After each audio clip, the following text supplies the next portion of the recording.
Leaders have signed a pact that will ensure they work together ahead of the general election. The four Wiper leader Kalonzo Musyoka, Gideon Moi of KANU, NARC Kenya's Martha Karua and Cyrus Jirongo of UDP say they are ready to work together, and other like-minded leaders. Elizabeth Mutuku reports.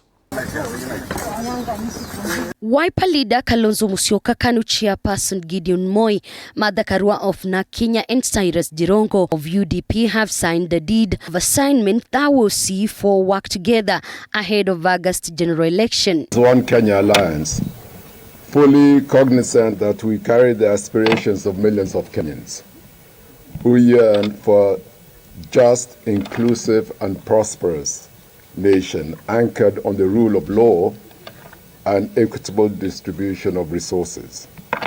Hence, we wish to bring the public up to speed with the progress of OKA.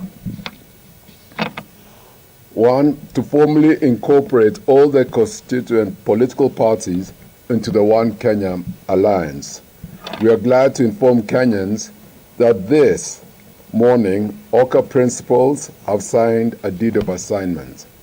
This is an affirmation of our commitment to standing firm together and focus on securing the lives. In a statement read by KANU chairman Gideon Moi, the four said they are ready to work together with other like-minded leaders. However, they rubbished claims that they are in talks with Azimio la Umoja leaders. Inclusive, transparent, fully consultative. If indeed, because it is clear that there have been those approaches, we intend to involve the party organs. I'm aware that KANU, for instance, will have their National Executive Council in the coming few days. Wiper as well will have their National Executive Council in the coming few days. And I'm sure that NARC Kenya and UDP will also be moving in that direction. There is no urgency. We have up to the 9th of April to form any political coalitions. But we have made it clear to the Kenyan people that others are free to join us, not the other way around. OKA principles have dominated the headlines in the recent past. This follows a move by ANC leader Musalia Mudavadi and his Ford Kenya counterpart Moses Wetangula to ditch the alliance with the OKA duo Kalonzo Musyoka and Gideon Moi, warming up to NARC Kenya leader Martha Karua, who joined the alliance. I don't think you can talk of only option. No, we are not able to. We don't want to go that way. But our minds are very clear. We don't talk in absolute terms because we are Kenyans.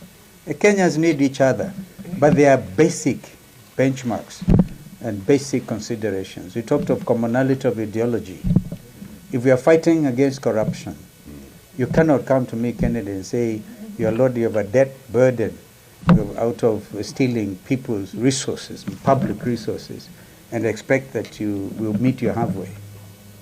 Kenya Unity Forum, which met yesterday, had already initiated talks with OKA, parallel to NARC Kenya's talk, because I also lead NARC Kenya party.